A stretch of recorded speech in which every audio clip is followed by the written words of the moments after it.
Welcome to episode 12 of the podcast, where I interview Fiona Smyth of TotsBots, a cloth nappy company based in Glasgow, Scotland.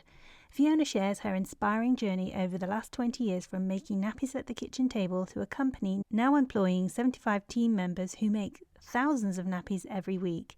We discuss sustainability, the truth about disposable nappies, and why mums love their fluffy posts so much. Stay tuned for this penultimate episode of The Business of Universal Kindness. What if the smallest decisions we make as business owners and consumers could have a lasting impact in the world? This is what we question here at the Business of Universal Kindness podcast. If you're curious about living more naturally by choosing products that are kind to humans, the planet, and the creatures that we share it with, then keep listening. And if you're operating a business that creates these types of products, then pull up a chair, because we're about to find out what it takes to build a company that makes money and does some good in the world too. I'm your host, Sarah Henson, email strategist to mission-driven e-commerce companies. Join me on this journey as we explore what it means to take radical responsibility for our choices while also making an impact that can change the world. Because universal kindness is everybody's business. So thanks for joining me today, Fiona. It's so great to have you here on the podcast today. How are you? I'm good, thank you. Thanks for having me. Oh, you're welcome. I'm so excited to have you because my children are now 7 and 8, nearly 9, and when I had my kids, I was very adamant about not using disposable nappies, and I came across your nappies, and I don't want to say it's changed my life, because that sounds very dramatic, but I really enjoyed using cloth nappies when my children were younger. So it's great to be able to talk to you about your journey into bringing this to life, because it makes a big difference. So can you tell us, my first question to you is, before you came up with the idea of Tots Bots, what did you want to be when you were a kid? Nothing even closely related to what I'm doing now, actually. But when I was younger, I used to always say that I wanted to be a vet. But funnily enough, I was thinking about this, and everyone used to always say to me, the first response people would have is, "Oh, you need to be really clever to be a vet." And at that point, I just thought, "Oh, does that mean I'm not clever then?" So for some bizarre reason, I grew up thinking I wasn't clever enough to be a vet, despite the fact no one ever told me that. So that's quite interesting. Oh, that is an interesting perspective, actually, because the self-belief thing is quite an important part of you building your business, isn't it? So why don't we go back to the beginning of how you came up with the idea of Tots Bots and where that came from? It didn't come right away. It's not like I always knew I wanted to make reusable nappies. I did always know that I wanted to have my own business, though. I was traveling in Australia a few years beforehand, and when I came home, I just thought, I really don't want to work for anyone. I want to have my own business. And my dad had his own business, so I guess it was that the idea wasn't foreign to me. The idea of having your own business. So I was always kind of looking on the lookout for something. And after I had my first baby, I actually started making hats. I used to make little fleece hats, children's hats, and I used to sell them at craft fairs. And they were called kids lids. And then when I was looking at that idea, I thought, I want to have my own business. So I went away to a little it was a business support group for women, specifically to support women into setting up their own businesses.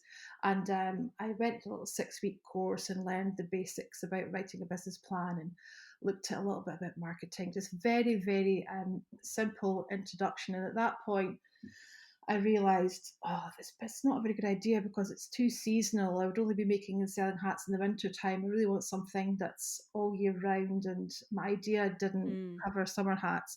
And on the very last day of that course, I discovered I was pregnant with my second baby, and I thought, you know what, this is obviously just not meant to be. So anyway, went away and grew the baby, had the baby, and the idea of still want to have my own business, it was always there, never went away. And I was determined to use reusable nappies on my second baby. I hadn't used them on my first baby because we couldn't afford them. It was 20 years ago. There wasn't very much stuff on the market, and I just didn't have the upfront cost. At that time, cloth nappies really were quite expensive, the kind of more modern style of nappies. Mm. And then when she came along, my mum my mum knew I wanted to use cloth nappies, so she actually bought me some tennis squares at a car boot sale, believe it or not. They were boot culture, and I thought, oh, brilliant, these are great, and I'm so excited, like really determined to use them. And honestly, they were just a complete nightmare because I'd used disposables for so long on my first baby. They really were a labour of love. And my husband, he couldn't fold them properly, and he just said, "Oh, that's Fiona and her hippie nappies." And I was quite determined. I wasn't going to give up because I did think I was going to give up, but I just couldn't bear the idea of going back to throwing nappies in the bin that were going to be around long after my baby was dead. It was just such a depressing, horrible thought. So I just kept going with it. And I met a friend who was using reusable nappies, and she showed me hers. I thought, God, I could make those. They look quite simple. So I literally made my own nappies. Not really I wasn't thinking at that point that I was going to have my own business. I just wanted to make my own nappies to save myself some money. And she was like, God, these are absolutely brilliant. And her sister said, "Yeah, these are great. Can I buy some from you?" And I was like, "Oh, okay." And she bought some, and her sister bought some, and I'd covered my cost of the fabric by that point. And then I thought, maybe I could actually. This is quite a good idea. Maybe I should do this. And I was really drawn to the idea of doing something different. Something that made a difference, and something that I was really into, as opposed to just having a job where I made money and generated an income. And that's kind of how the idea started. And it's also where the name came from as well, because I was doing the hats, kids lids. That's how I came up with the name Tots Bots. And actually, my initial idea was I was going to make nappies and hats, and I was going to call it Kids Lids and Tots Bots. From top to bottom, we've got you covered. and I But yeah, the hats still haven't. We've never had time to make hats, so you never know. There's time for it yet, maybe. Oh, no, it's a great name, absolutely. I remember coming across your nappies online. I was like, Tots Bots, that sounds so cool. And your little logo is really cute as well. So how do you take something that you're hand sew well, not hand sewing, using your sewing machine to create these little nappies, to building a quite a large business? Because your business now, how long has it been going? This is us. We're in our 19th year now. We'll be 20 next April. Wow, that's amazing. And it would be really interesting to kind of reflect on how many disposable nappies you've saved from landfill with the amount of nappies you've sold over those nearly 20 years. Do you have any idea? I don't actually. Every now and then, I do go away and do a bit of a calculation, but I've not done one for a while. But it's millions and millions of them. Yeah, I'd need to go and do some quite big sums. Yeah, because that is a fantastic kind of metric to really kind of reflect on, because the amount of disposable nappies you use on a baby throughout their nappy bearing lifetime is incredible, and they have such a huge impact on the environment in terms of how long they stay in landfill. Do you have any data on how long a nappy stays in landfill for? It's between anything from 3 to 500 years they're in landfill, and even at that, then they simply break down. They don't actually. They're not reabsorbed. They break down. They don't actually. The biodegrade. Yeah. They're not reabsorbed into the environment. It's break down into lots of tiny little bits of plastic. Rather than. I mean, some nappies may have components, pulp like cotton pulp or whatever, that does break down and it is reabsorbed back into the environment, but it's very, very little. And actually, in landfill, that doesn't actually happen anyway, because landfill's so tightly compacted that you need air and microbes for things to properly break down. So even though they say they take that long, if you dig up landfill, who's going to dig up landfill in 300 years' time and check? It's quite horrifying when you think about, the number of nappies that do go to landfill. I mean, that was one of the reasons why I, wanted to cloth nappy my kids, and then I came across your ones, and they worked so well, and they're so well. On my second kid, I used the colorful bamboozles that you use, and it was just so much fun to be able to use those. So yeah, so talk about what it took for you to go from almost like a business where you made nappies in the evening or something like that to what you have now. Well, in the beginning, everything just kind of snowballed very naturally in the beginning, and it was very much a lifestyle business at the outset. I mean, really in the beginning, I was just expecting to make nappies myself and generate enough of an income to keep, like to replace having to have a job. Um, Mm. I had quite small ideas, really, to be honest with you. But it was when I went into see a business advisor in Scottish Enterprise, and she took one look at my nappy, and I'd literally had a piece of paper with some numbers scribbled down on it, and she said to me, "That's an absolutely brilliant idea. That's the best idea I've seen for a very long time in my role as a business advisor. You need to go away and do a business plan and come back and see me in 3 months' time." And I was a little bit shell shocked, actually. I was like, "Right, okay, really? Oh wow, okay." So off I went, and then I met up with another specifically a textile. It was called the Glasgow Apparel Project. It's no longer in existence, unfortunately, but those guys were specialists in advising like people who were manufacturing clothing or just like apparel projects, and those guys are a bit more specific, and they were great. My business advisor at the time was actually an ex manager for Levi's in Dundee, so he was one of the managers there. So he was a great advisor, and those guys, again, they had the same level of, "This is an absolutely brilliant idea. This has got massive potential. You could become a global brand." And I remember laughing and thinking, "Really?" Here I was sitting with a baby in a carrier on my hip at this meeting, really harassed with my scribbled notes on pieces of paper, and the fact that these guys could see the potential in the idea then really made me think, maybe I should go for it. Really, this is really exciting. And the excitement, then I got caught up in that, and that's when it really started. So that meeting was kind of your trigger. So what did that encompass then for you to go away and then order loads of material and then start making them? I mean, what was the plan behind getting it all launched as a full business? The first thing I went away and did this very simple business plan. Well, pretty much if I'm honest with you, these guys pretty much wrote it for me. I didn't even know how to do a business plan. I'm not joking. I couldn't even write an email at that point. I didn't have a laptop, didn't have a mobile phone. It was way before the internet. The internet was just beginning to take off in those days. Um, Mm. they very much held my hand and showed me how to do things like cash flow projections, profit and loss summaries, and I mean, I was like, "Oh my, the guy, I don't know how to do it. I don't know anything. I didn't know how to use Excel. I didn't have a clue about any of it." And so basically, they helped me do my business plan. I did the research.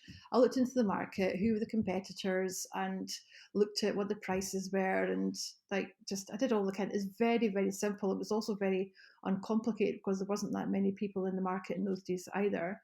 So I went away. I did a very simple business plan, and then the plan was for the first year for me to make them all by myself, and that was all. That was all seemed pretty realistic. And again, through the Glasgow Apparel Project, I got a couple of numbers of people who manufactured toweling. Made a few phone calls, and I think that's where I really began at that stage to learn. If I didn't get the answer I needed, I would ask them, "Well, who can I get that from? Or do you know anyone who makes those Mm. things?" And then what would happen? Everything would just lead on to the next step. And if someone didn't have the answer you needed, then I was always quite good at finding someone who did. And I think that's something that's a really good skill to have, or just a good attitude to have. You just don't not I always just don't take no for an answer really until I've got what I need really.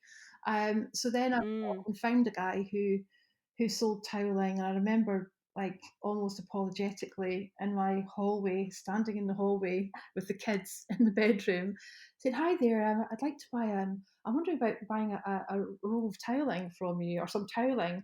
And he then rattled off, "Oh, yes, love, that's fine. What weight would you like?"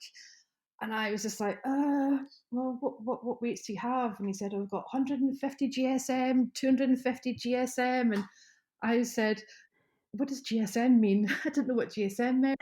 And yet I didn't know what pro forma invoice meant. So the whole time on the phone, cringing with embarrassment, trying to buy a roll of tiling off this guy. And I said, "What size are the rolls?" He said, 50 meters. And I said, "Would you sell me something, a 25-meter roll?" He said, "Oh, no, love, no, no, no. 50 meters, that's the least I can sell you. I can sell you 50 meters a week or 30,000 meters a week. It's up to you, but I can't go any less than 50." And I was just like, "Oh my God, what am I doing? I'm just really embarrassing myself here." But anyway, I bought a 50-meter roll of fabric, and I thought, "Yeah, I just got it, ordered it." And thought, "What am I doing? What am I playing at here?" Anyway, got the fabric in, and that ended up making me some, like, I think ended up making about 400 nappies out of it or something like that, or 300 nappies. And I was like, "Oh, this works." Then again, a friend who originally introduced me to cloth nappies, she said, "You should try these guys here. They might sell them for you." And so there's a couple of online nappy retailers in those days. Literally, women work from home with nappies in boxes in their garage, selling them online with very kind of simple, basic websites. And I called up a couple of people and just said, "Hi there, I've got a nappy here." And they said, "Oh, that's interesting. There's a gap in the market for a well-made UK nappy," and they send me some out. So I did a bit of a trial, the market research trial with these guys, and I think it took about three or 4 months to do. And I was fully expecting the research to come back and people say, "Change this, change that. We don't like this, we don't like that." But everyone just absolutely loved Mm. Nappy, and it was just, "When can you start making these?" So that kind of catapulted me into making. I was like, "Right, I need to hurry up and make nappies here." So I started making them by myself at that point, and just pure luck. A friend of a friend's sister's auntie or whatever was a machinist, and so I ended up talking to her, and her sister was a machinist too. And literally, I used to spend half my time driving around Glasgow, dropping rolls of cut nut toweling at these ladies' houses, and they used to make nappies in their sheds at the bottom of the garden. And that was for the first year or so. And because these ladies were already machinists and from the industry, they introduced me to a lot of things, like, "You need to get a cutter." And I was, "What's a cutter?" And like, "A cutter's a man who cuts fabric, or a woman who cuts fabric."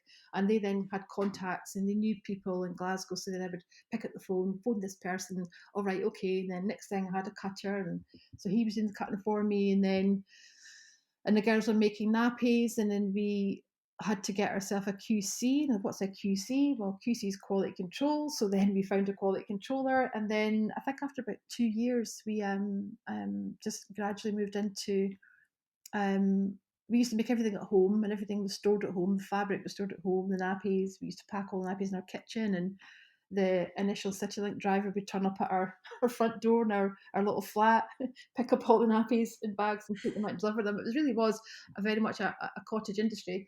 And after about 2 or 3 years, we then finally found premises, and we moved into our first premises, and that was about 250 square foot, little tiny unit. And that's when we started employing more people. I think by the end of the third year, I think we had 7 or 8 employees. So what does the business look like now then, in terms of how many people? Because it's evolved now, isn't it? Because you're still directors, but you did you sell the business? Yeah, we sold the business in December. We were acquired by Frugi Organic Cotton Clothes. Have you heard of that brand before?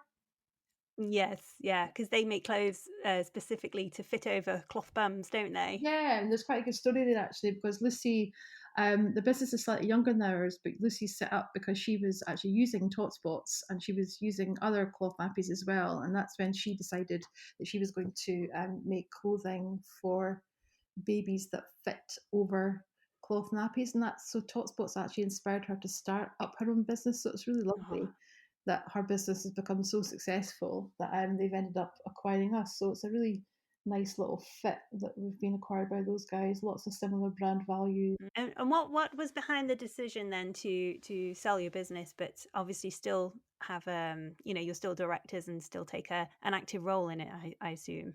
Yeah, well, there's a couple of reasons really. I think the business has got to a size where, if I'm completely honest, I think it's almost outgrowing us now. I suppose because we came to this with no. I mean, I should add, my husband works. We're both partners. He came into the business very quickly, very early on, because things took off so quickly. After about 4 or 5 months, he stopped what he was doing, and we started working together.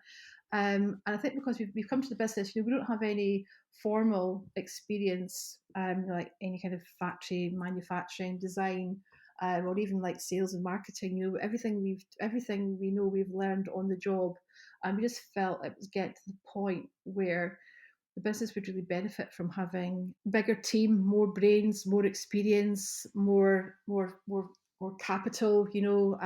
So that was kind of, we'd always wanted to sell at some point anyway, because we didn't want to do this forever, because it is quite stressful and quite exhausting. But then also last Mm. year, our son, who's 12 now, he was actually born with a heart defect, and he had his first surgery when he was only 2 days old. He was really, Oh. really quite ill, and he's had various surgeries throughout the year, over the years, sorry, and has had two open heart surgeries. It's all been life threatening, and really, really Mm. challenging, and it's been so difficult keeping running the business and having that to deal with as well. But last year, he developed an infection in his heart, called endocarditis, which is a potential risk, from the condition that he has anyway. And he really was extremely unwell, and he ended up having to have open heart surgery last year. At that point, my husband and I, like, actually, we just don't think we can do this anymore.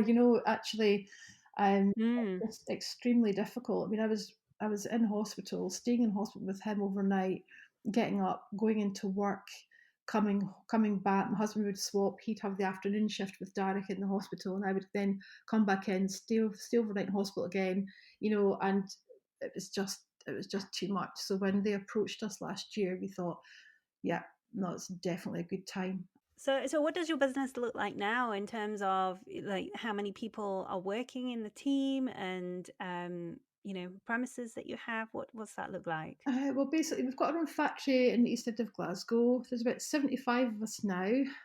We manufacture all of our nappies in our factory in Glasgow, and we've got a team in the front office, like a management team of about 11 or 12.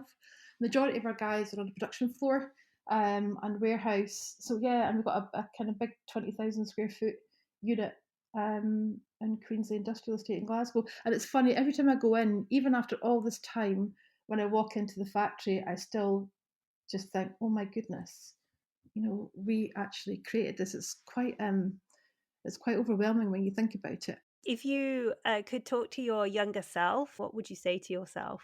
I would absolutely tell myself to trust my instinct always. It took me quite a long time to actually realize that my instinct was always right. I almost thought that, well, I don't know how to do this. I'm an amateur. I've not done this before. So I would look for other people's advice or opinions on things that I didn't always trust myself. So I would have done that much earlier on.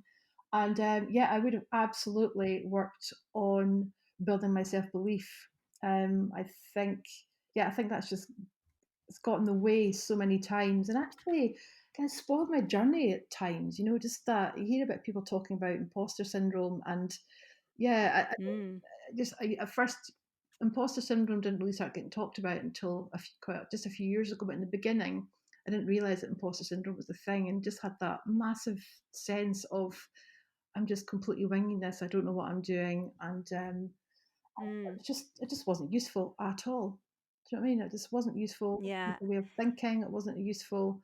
It didn't serve me any favors. So I would have absolutely shed that at the very beginning, because I actually think, my goodness, I could have achieved even more if I didn't have that lack of confidence. Mm. But then sometimes I do wonder, though, if that's what drives you.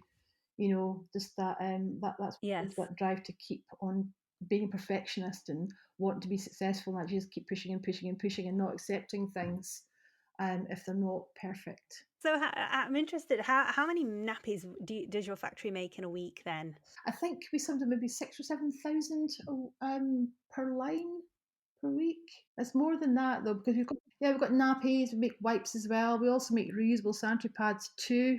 So yeah, they're quite a new addition to the range. We developed those about 4 or 5 years ago. We make a lot of those because they're much smaller and much faster to make as well. Are they under the brand Tots Bots as well, or do you have a separate brand for them? No, I created a separate brand. I just didn't think Tots Bots reusable sanitary pads worked. So No. no, I was quite adamant at the outset. I just didn't think they would, if you might, because my vision was always that the reusable sanitary pads on the shelf in Boots going mainstream. So it had to be a brand that would work. So I had an awful lot of fun creating the brand for Bloom and Nora. That was really yeah, that was really good fun. And it's been really nice doing something different actually. And it's also been really nice starting something, with all that experience under our belt as well. So yeah, Mm. I think that was such good fun. And actually coming up with brands is my favourite thing. I love coming up with brands and ideas and names and concepts. Where did that name come from, Bloom and Nora? Then Oh, well, it's actually from the phrase. Is it the Australian phrase? And they say "Bloody Nora," and it's slightly more posh, polite version of Bloody Nora. So Bloomin' Nora. It's like Blooming Nora.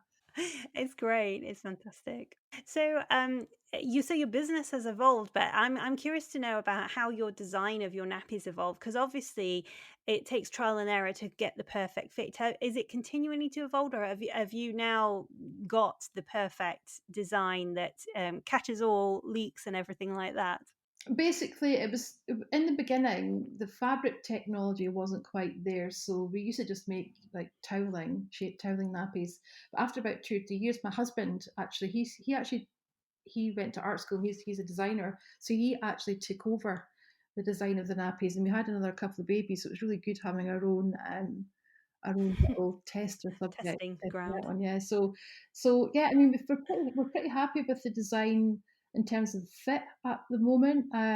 But we're always on the lookout for advances in fabric technology, and I mean things like, for example, a couple of years ago, we were the first brand to start using recycled plastic bottles as the base for our waterproof fabric. So, we're always on the lookout for, like, for us now, it's all about performance. How can we find things that perform better? Because one of the thing that Mm. you always have, especially with people who are using people who kind of the perceptions that people have with disposables is, our cloth nappies, are they actually going to work? So for us, it's all about making Mm. sure that our cloth nappies work better than disposable nappies, and that's all about the like fabric technology and performance. So yeah, we're constantly evolving it. We're constantly looking at ways to make the nappies work better. But in terms of the shape and fit, I think we're pretty happy with how that is at the moment, and we can't see that Mm. much in the future. Well, it's interesting to hear because I mean, obviously, I used the nappies a long time ago, but it's really curious to hear that you're looking at other ways to, have sustainable materials or, eco-friendly materials, and the fact that you're using recycled bottles for your waterproof covers is fantastic. So that's another way of saving the planet as well, is that saving plastic bottles going into either landfill or the sea or whatever. So, how much of that ethos is behind what you do, or as you built the business in terms of sustainability?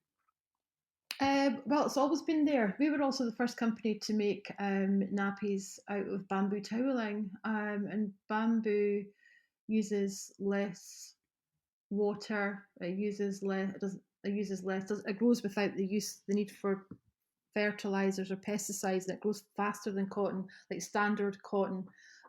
So yeah, we were the first ones to do that. In terms of the environment, yeah, the environment's always been at the heart of what we do. That's why we manufacture in the UK as well. It's about ethics, about ethos, and even at the time, the amount of people who, especially in the very beginning, about people say, "God, you guys are really, really brave manufacturing in the UK. You're going to have to manufacture these overseas." And we were just like, "Well, no, I don't want to manufacture overseas. I want to manufacture here." With coronavirus as well, and all of the issues that companies who are having when they're manufacturing overseas. It's actually um, a big advantage to be able to manufacture here without having your shipments Mm. affected. And yeah, and actually more and more companies now are looking like manufacturing UK is definitely, or all countries that manufacturing local closer to source is definitely a trend that's going to just keep increasing. And we're just so glad that we've stuck to our guns. And we didn't know this was going to happen. We didn't do it Mm. trendy or because we had any um, wonderful foresight. It was just that's what we wanted to do, and that was important to us. So in the beginning, then, trying to get your product in the front of people, consumers, basically. What was your strategy then back then? Because obviously you said this was just right at the beginning of when the internet was starting. How did you get people buying your products? Joe, we said the word strategy there. We didn't have one. I didn't even know what a strategy was. Yeah, and to us, it's only recently actually, like I've understood the importance of having a good strategy. But so just goes to show you can get there without one. But no, in the beginning, it was just all very organic, and it was all quite like one thing would lead to the next. You'd have one phone call would lead to one customer, and that customer would then start selling. So someone else would see that customer. Like and they would say, "Where'd you get these nappies from? This is cool. This is cool." There's a lot of competition in the early days as well with all the work at Mm. home, setting up the little nappy businesses, and so we used to have people who would come to us. There was a company in Cornwall called Lollipop, and I remember they called up and said, "We've got 110 advisors, a bit like Tupperware ladies who sold cloth nappies, Mm. and when can you want to stock your products?" And I said, "Well, I can't. I don't have enough stock. I can't manufacture quickly enough." And I had a queue for a while of people wanting to sell them. So then those guys started. Those guys had the websites, and those guys actually um, and did the selling. And we didn't have a website for the first 3 or 4 years. And I don't even think we had a website that actually you could buy from until about year 6 or year 7. You wouldn't get away with that now. Obviously, this before websites really were a big thing. And it was all just word of mouth. It was very much word of mouth. Mm. Mums at antenatal groups, friends talking to friends, and we did no advertising. It was just all word of mouth, and we would send out a little catalogue, and it was all very organic and reactive. We didn't actually start advertising until about year 3, and I think we then started advertising in like Mother and Baby magazine or Baby and You. Mm. And going back to kind of the strategy thing, like obviously now you say that you didn't have a strategy and you winged it for a long time, but what is behind your kind of marketing strategy now? Do you use a lot of social media? Do you is your customer base still supplying wholesale and retailers, or do you do a lot of direct to customer at the moment? No, we do a lot of direct to customer. I think we're probably about maybe 70-30 split. So for direct customers, most of our marketing efforts are digital. So it's all social, Instagram, Facebook, blog, email marketing, all that kind of thing. And Mm. that's really good fun. I really love that side of marketing. Love being really creative and just having really good fun with the content and actually engaging with our customers and engaging with the audience. It's my favourite part of my job actually. Um, Mm. and we used to do consumer shows where we go like maybe 2 or 3 times a year and these huge shows. And those were actually really useful in raising brand awareness because you would go to a show and like 30,000 people over the weekend, so it's like a really good exposure for the brand. But yeah, but laterally we've moved away from that, and as digital media has grown in popularity and effectiveness, we pretty much spend most of our time doing that for our direct customers, like the mums and dads. And how much of a role does email marketing work for you in terms of repeat customers or reaching new customers if people are signing up through your website? What we look for is people who find us online. We do have our Google advertising, our pay per click, and people come across Tots Bots or kind of more general cloth nappy adverts, and they find Tots Bots and they sign up. And then yeah, we use a lot of email marketing, like people giving people like trial pack offers and sending them out lots of Mm. information. So, okay, you got your trial pack. This is your night nappy. This is your day nappy. This is how you wash them. So yeah, we do use email marketing for our mums and dads on a fairly regular basis. So you use it also as an educational tool then as Yeah, well to help people understand. Yeah. yeah, because cloth nappies are they're much more considered purchase. People won't just say, more and more people are now, but it's not like a pram or a baby carrier or a cot or a high chair. People, yeah, I need a pram. I want to get a pram. I just want to pick the one that appeals most to me. Whereas cloth nappies, people are still, right, okay, are they really hard work? What am I going to do with the poo? Are they people just like people who are just really passionate about the environment, but they're a bit of are they a bit of a labour of love? You love them, but they're hard work. And actually, are they really surely they can't be that. And also disposable nappies are very convenient, so it's actually quite difficult to make people make the switch away from convenience over something that's actually going to be a little bit more work. And so yes, we have to do it. We work really hard to share stories and dispel all of those old stereotypes. That they're Mm. hard work and they. The myths about Yeah. nappies. Yeah, I mean, how did because I'm assuming you must have experienced that as well when you were first looking into cloth nappies. Did you have all the same issues and concerns at the outset that they would be work or? Well, yeah, I mean, for me, I was just very much like so adamant that I didn't want to use disposable nappies, that I knew that I wanted to use cloth nappies. It was more to do with finding the right which ones to choose from, because even at that time there was quite a lot of options. And the thing is, for me, I was very much like I was learning on the job with it, because there's a certain way of using cloth nappies and fastening them the right way, and knowing when you need to change them and things like that. So I definitely did a lot of research before I purchased, without a doubt. Yes. And but I'm so glad that I use cloth nappies. It's what I know, it sounds crazy, but I'm really proud of myself for you doing cloth nappying, and it's one of those things that I reflect on. I think I'm really happy that I did it, and it's quite when I was communicating with you about coming on this podcast, it's like I really want to interview you because it made such a difference to our lives back then. And so it's not just about catching the poo in the wee. It's quite an experience for mums to actually use cloth nappies, I believe, anyway. Yeah, I think you're right, and that's the thing. I remember because I used disposables on my first child. I was the same. I remember when I used to buy a little waterproof cover or get a new nappy, and you get so excited when your fluffy post was going to arrive. You like, open your nappy up and wash it, and Mm, you do. You just have this real sense of contentment, and it's for people who don't have babies yet or have never used nappies. You think actually you must think I'm completely crazy, but there is a real sense of yeah. satisfaction, and you never feel guilty when you use one, and actually the fact you take them off and you can wash them and you can use them again, whereas the amount of times I'd use a disposable nappy on my first boy, and sometimes babies are like, they put a nappy in and they poop in it right away, and you're like, my goodness, that nappy has only been on for half an hour and it's in the bin, and that's just really depressing. So yeah, I always felt just really happy, and you love your cloth nappies. I've still got my youngest boy is he's 10 now, and I've still got his nappies in the loft. I can't actually bring myself to get rid of them. Exactly, they are fun. Yeah, I mean, I was so happy to get the coloured ones for my second girl. I've got photos of her sitting on the bed with these nappies all around her with them, and it's so colourful and wonderful. And people who are listening to this might think, yeah, Sarah's lost the plot because you are excited about nappies, but it really does make a completely different experience for the whole, nappy time of the baby's life, without a doubt, I think. It really does, and that's like when because one of the things that I still I'm in charge of is the print design. I don't design the. I joke. Magnus does the. My husband, he does the nappy design, but I do the colouring in now.